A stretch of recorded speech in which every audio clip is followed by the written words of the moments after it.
Hey everyone, welcome to 2 Car Pros. My name is Ryan, and today I'm going to show you exactly how to change the throttle positioning sensor, or sometimes called TPS for short, in a 2004 to 2008 Ford F-150 with a 5.4 liter V8.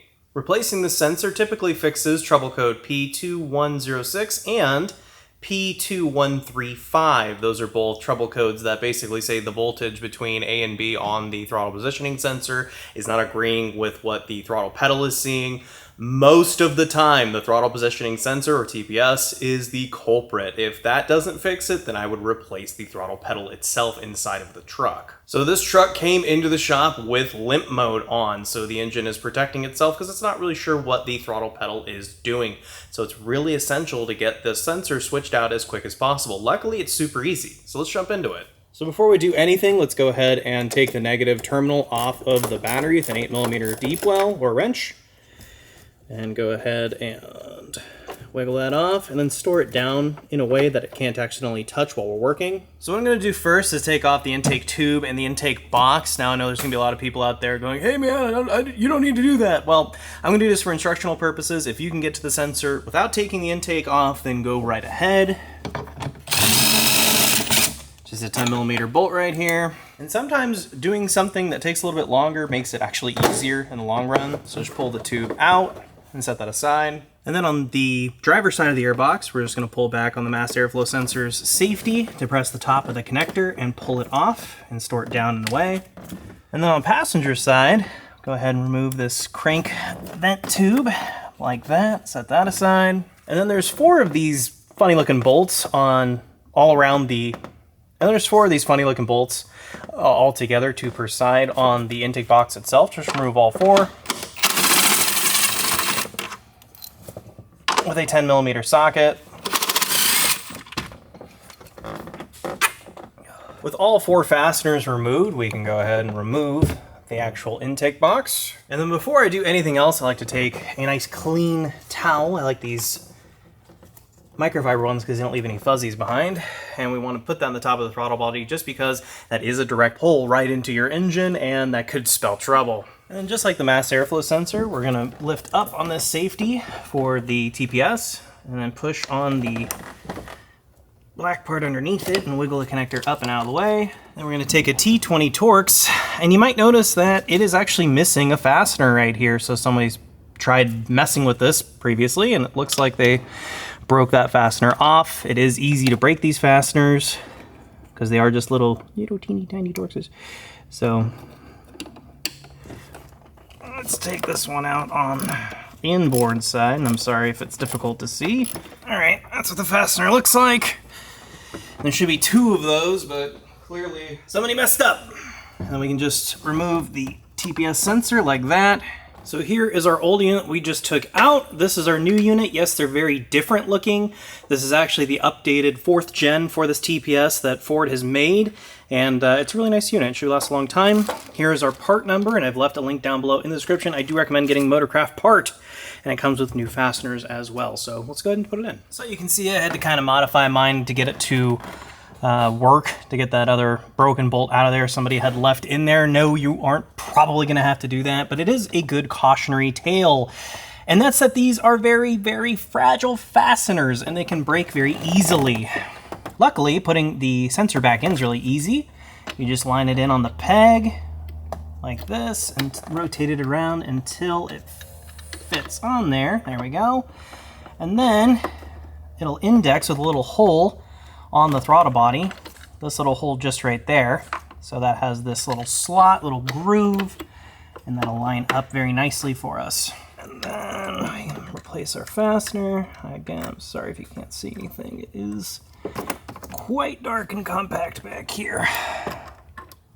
Because I actually made a little standoff to take off the gap I had to cut out of the throttle body earlier. Looks like this. And it should just slip right in like that and kind of take up that gap space. There's plenty of thread, so I'm not worried about that even a little bit. Just gonna take being a little more cautious than you normally might be. Luckily, the bolt's pretty long. As far as tightness goes, I do not have a torque spec for you, just snug, and I'm going to extra emphasize, not very tight. Like barely wrist tight is good. It's just a sensor. As long as it doesn't fall out, it's fine. And the new bolts came with Loctite on them anyway. My final tightening, there we go. Not very tight at all. Make sure it's equally tight on both sides. There we go, perfect. And then we can remove our towel here. And then at this point, I'm actually gonna plug it back in. You could wait until the airbox is back on, but then y'all won't be able to see it. We can grab our plug for the TPS and plug it back on until you hear a nice click, and then go boop, down like that. And then we can take our airbox and put that back on into its home, like that. Looking snazzy. And then we're gonna plug in this vent. Just pushes on until it clicks. Then we can replace the bolts. And then replace the bolts that hold the airbox on. And don't go too crazy tight with these. They are just little time certs into plastic, and you can pull the threads right out. So I'm gonna use my impact driver, but I have it clutched out really low. That's seriously all I'm gonna give it.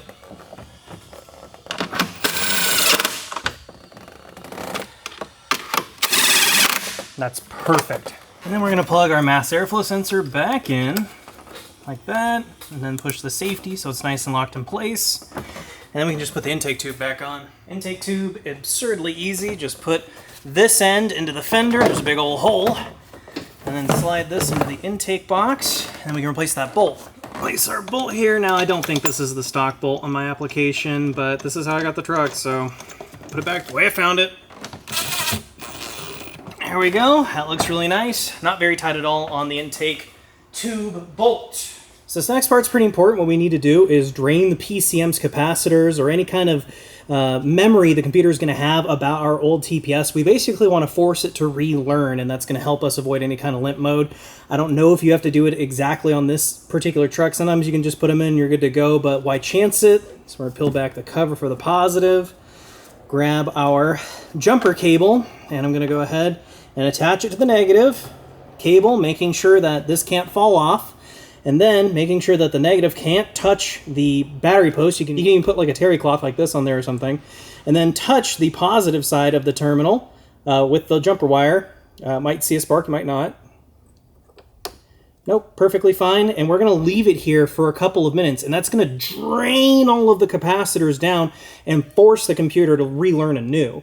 Now that it's been a few minutes, we can go ahead and remove our jumper wire, set that aside, and then put our battery cable back on. Now, what I like to do is just touch the battery cable to there to see if we get any kind of sparking, because if we get sparks, we don't want it to ignite the gases of the battery.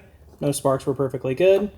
Go ahead and put that on, looking nice. And then our deep well 8mm, we'll just snug that down. Doesn't have to be Hulk tight or anything. Just snug is good, and you can give it a little wiggle. Not going anywhere. That is very, very nice. What we're going to do is jump in the driver's seat and put the ignition in the second position without starting the vehicle, because we want that TPS sensor to sweep.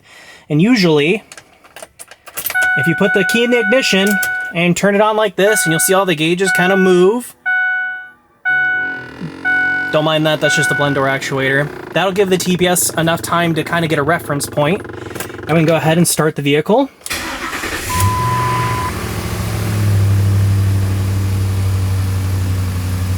And then we're gonna let it idle for 15 full minutes. Let it come all the way up to temperature before you try driving it around.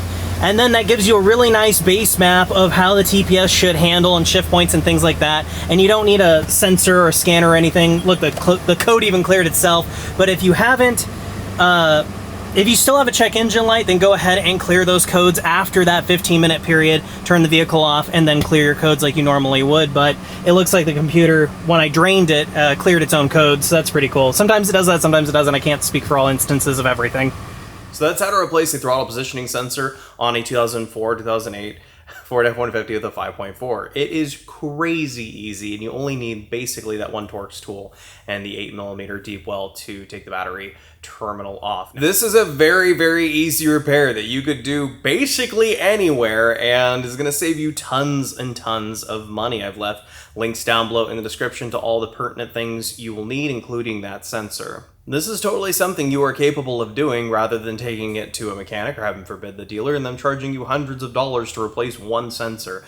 You're completely capable of doing this. Go out there and do it yourself, save tons of money, and make sure the job is done correctly. If this video has helped you out at all, please consider becoming a member down below. It really helps out the channel. It's a way to help the channel out directly. If you can't do that, I completely understand, but you can subscribe and like the video for absolutely free, and it really helps the channel out. Thanks again for watching, and I'll see you next time.